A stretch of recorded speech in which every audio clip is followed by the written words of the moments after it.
forces of Skeletor.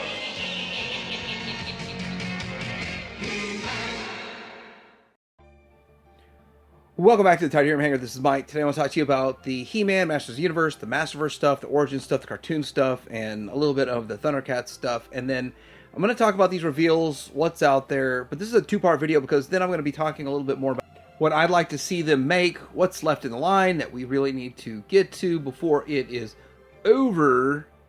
And I know a lot of people think that Masters of the Universe is probably going to go on for the next 30 years, be a forever property. That's usually not how Masters of the Universe goes, but there's going to be a movie coming out, so it has legs for a while. We'll talk about what's coming, talk about what I want to see, and then we'll get into whether or not it'll coming up.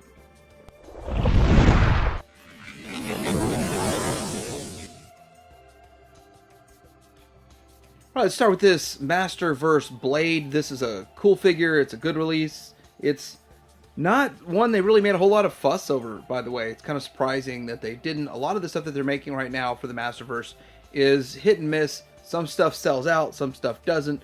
But it's getting harder and harder and harder to get Masterverse. Mostly because I don't see it in very many stores. It's in most Targets. There's only 1 or 2 figures hanging there. And it's in 1 out of 8 Walmarts. That's my experience. Maybe your experience is different. It does have something to do with the size of the Walmart, the classification. Is it a B, C, D Walmart, whether or not you get Masters of the Universe in there. But anyhow, cool stuff. All right, we're going to start out going through the Masterverse stuff here. This is new Eternia Hordak, and he looks pretty cool. I don't know how many Hordaks we're going to get out of this whole deal, but I don't know if I'm in on all the variants myself, but I'll probably get them. Looks pretty cool. I'm way behind on pretty much everything Masters of the Universe right now, so I'm going to have to go back and make a checklist of what I still need to get or want to get. But I think this looks cool. I like the wings. I like the staff. Works pretty well. Getting into Masterverse She-Ra. She-Ra! It's very classic looking, but yet still kind of next level. Since I do not at all want like retro She-Ra looking exactly like the vintage stuff, bringing it over in this way, shape, or form. Really, I think they did a good job, I guess, in Classics with it. I don't even know what a Classic She-Ra looks like, but I'm guessing they did a good job in Classics. And in my mindset, really, Masterverse is sort of trying to touch Classics again, but with more articulation, more modern stuff. But still, I mean, it's hit and miss on whether Masterverse beats Classics. I guess I should have looked up what a Classics She-Ra looks like. Matty Collector. All right, so here we got is this, a Terror Claws. I always want to call them Thunder Claws. Terror Claws Skeletor looking pretty good. I like that. And it looks good. It's in the Masterverse realm. It's not super ultra retro because they didn't really make this in this scale back in the day. And we've already got the retro one, so that's fine. Looks pretty good. Speaking of retro, there's the Origins. So this is to celebrate 80th anniversary of Mattel. They're putting these out. Now, I didn't quite understand the wording on the packaging. Are these each going to be individually in their card back, or is it going to be... I know it's sold as a 2-pack, but will they have their own individual card backs to make them look like they're vintage figures? Because that's the only way I'd want to buy them, if they're just packaged together kind of like this, but with some plastic holding their stuff in and then a window.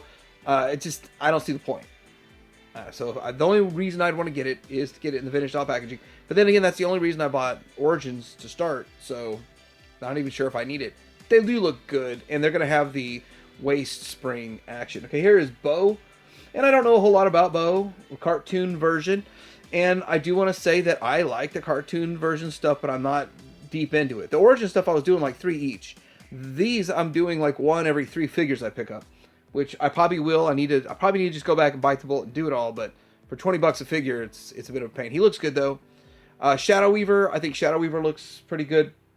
It's one of those things with Shadow Weaver that, do we really need her? Yes, we need her. Super 7 made a Shadow Weaver that fits this scale, and that thing skyrocketed in price. I think it was pushing $70. And this one's better, in my opinion. So there's never going to be the articulation in legs and knees and all that for the 5.5-inch scale for Origins or even cartoon. So it is what it is. We've got a faker. You want nothing but a faker! And this is really what a faker would look like in the cartoon. It's not the blue figure that we got in Origins or the vintage style. This is a real faker. Faker was supposed to look like He-Man. And then here he is, faking people out, so you're all getting confused. What is He-Man doing? It's not He-Man, it's Faker. This one here is Fangman. Origins Fangman, obviously a cartoon version. They just said Origins, but it should say cartoon. He's got a shield with him, and that's about it, I guess. I don't know. That looks like he's all coming with him. He looks kind of cool. And I hear that the Snake Men are the ones that generally kill the line. Like, once Snake Men hit, they've done everything people want. And it's just too obscure. So I feel like they're going to be letting off the throttle of Snake Men. Now, I do want to talk about the Fright Zone a little bit more. And it looks nice. It looks pretty big. Some people say it's deceptively large. And it's going to have a full-on, we're going to see out the next picture, a full-on lizard-looking guy instead of a puppet. And I'm okay with that. It would have been nice to have a nice puppet you could put with your vintage one this way. But, and the tree's going to do a whole lot more things than the vintage tree did. And then on the inside, well, that's not the right picture, but on the inside, there's going to be a whole lot more stuff. You can just move the outside platform to the inside and rotate it around so you can display it either way. Still, it looks pretty good as a Fright Zone. I'm glad they didn't just literally copy the other one. They gave this more features, more stuff that you could do with the Fright Zone. I think it's going to be $80 price point. I don't see them trying to charge $100. That's just kind of ridiculous. In fact, it should actually be at a $65 price point because it's smaller and you really do get less with it than you did with Castle Grayskull or Snake Mountain. I think they're going to charge $80. But I think it really is only worth $65 in the marketplace. They've done a good job of delivering budget scale kind of offerings with Castle Grayskull and Snake Mountain. Here's Grizzlor, the cartoon Origins scale, and he looks good. Pretty much what my Classics cartoon version one looks like, except in the 5.5 inch scale. And he's got the mirror and all that. Is that a mirror? Then we've got Origins Hordak. So this Hordak does look very cartoonish, and I like it. So it's one of those things. Like, I don't know how many Hordaks I need, though. I know they made a bunch of them. They did a lot of gimmicks. Here's the packaging. And I'm not even super into the packaging so much when it comes to the cartoon collection. I kind of wished it would still have remain the classic kind of look of the packaging. But it is what it is, and they went that route with the cartoon collection. Orko. Origins Orko. Again, cartoon Origins Orko. I like it. It looks good. Do I like it more than the Origins one? Probably. I do like Orko. I've got like 8 Orkos, so it's a fun one to collect. And Orko's the one that either you love them or hate them. Well, I loved them, so that's for me. This is She-Ra, and this one mostly looks similar to the first one that they put out, but it does look better. It does look enhanced, improved. Don't know about the knobby knees, if the knees are really great or not. Let's see her in action. Yeah, the knees just still aren't all that great. They've never really fixed. They did a small fix to the female knees, but it still isn't great. In all reality, it's one of those things that with the female characters, I like having vintage figures, even in the Origins, because the legs look so much better, and that's just what it is. Alright, now next we get into King Hiss for the cartoon collection, and it looks good. Oh wait, that's not even cartoon, that's Turtles. No wonder I'm in a whole another segment of this. We've got Turtles, and yeah, looks okay. It's interesting. I don't know how much deeper I'm going to go into the Turtle line, and mostly if I just see it at the store, I'll probably buy it, but I'm not pre-ordering any of this stuff. Including the Super Shredder, which is cool. It looks good. He's got that tail. Kind of the blending of the snakes, the snake men with it. And was it Slithera, whatever the Queen Slither? I forgot. I missed that pre-order of whatever that was at Mattel Creations. So it is what it is. There's another picture of him, and he looks pretty good overall. Not a bad looking figure. Not sure if I'm gonna get it or not. And so that's kind of the reveals. So the first part of the video is just the reveals. Now getting into looking at the vintage lineup, not factoring out She-Ra stuff. We have like 64 figures or something along those lines. 72 figures, I guess, counting the movie figures. Something along those lines that was made. And looking, there's still a handful that need to get made. Like, is it Roton? Is that what they call them? A handful we're looking for, and it looks like they probably will get them done. How long will it take? I don't know. But there's the ones I really want in this picture. Now, this is a clip from Toy Zinger, and I wanted to point out this specifically because they list these as 4 holy grails. The Laser Power He-Man, the Skeletor Laser Light, the Titus, and the Megator. And I think Titus and Megator are 18 inches.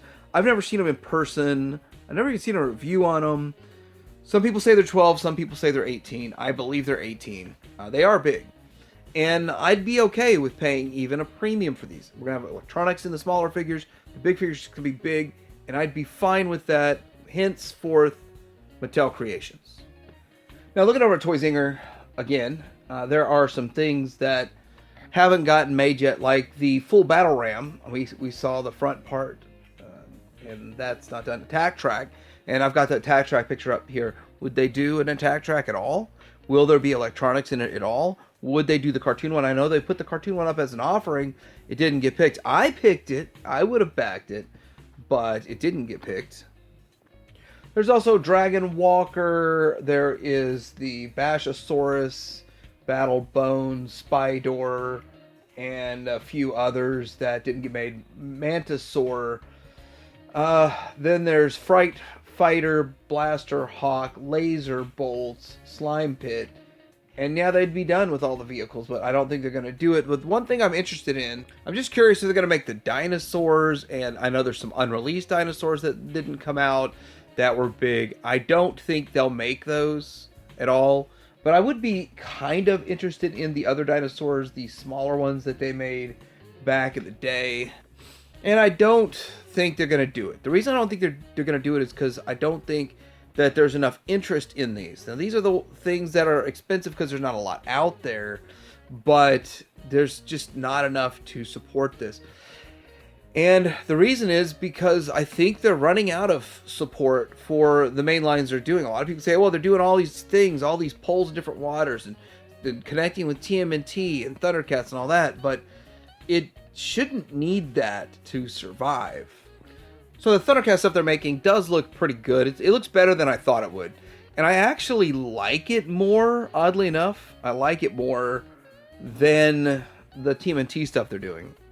Then again, I think I like Thundercats better than TMNT. I'm going to get chastised for that. But the Lion-O looks pretty good. I think you could more or less make them look pretty classic if you want to. Have like a classic look to them, and I like that. That'll work. But going forward, like, what will we see with the rest of this line? So I want to point out here, every time I say something like this, I get like 6 people saying they're mad at me for saying it. But looking at this, most of the stuff that's been up for exclusive order on Mattel Creations isn't selling out. Now, you could say they wised up, they're making more so they can make more money, and they can satisfy demand and people are happy. And if that's the case, that's good. But I don't think that's the case. I think demand is falling off the cliff because the deeper you go, the more deep cuts you have, the more people are like, well, I'm happy with what I've got. It's not so much that people are quitting collecting this. It's the fact that they've got what they want out of it. And as you go deeper, not everybody wants a Rio Blast. Now, I did. I got my Rio Blast, and I got Geldor. So I'm good with that. I'm okay with it. But I wished I would have known that I could have waited and bought Rio Blast, Geldor, and then the new Eternia oversized Horde Trooper, and other things all at the same time and got the one free shipping. If they could have made it to where we knew this was going to happen and we could get all shipped at once, it would have actually helped me out and a lot of other collectors out. But let's get into what they are doing right now. So what they are doing is starting with this Club Grayskull thing. Now, I'm not a huge fan of this idea. I'm not truly against it or anything, but the thing is, it's just $10 for the ability to buy. Now, is it the ability to buy early and then people that don't have it can buy it later? I don't know. I still don't even know that. I haven't ordered this yet, and the big part of it is this And I'm debating whether I spend $10 on it. Is it worth it?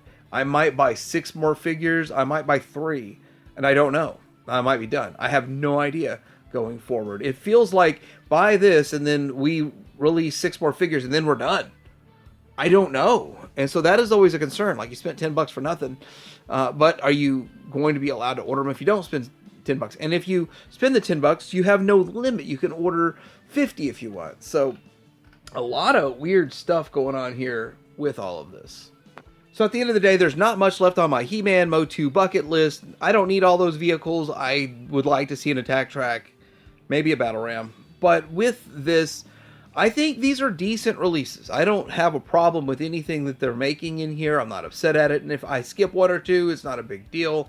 But where's the Titus and the Megasaur, and then where's the laser light stuff? And past that, I don't even know what multi-bot maybe's one I'd want to get.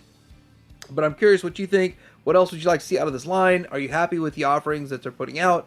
Do you feel like it's too many or not enough? And all that good stuff in the comments below. Like and subscribe. Ted your finger out.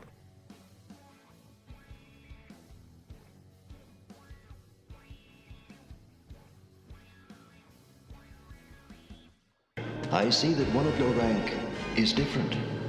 Who is the little creature? Little creature? I happen to be one of the greatest magicians of the land of Trollop. I see. How fascinating.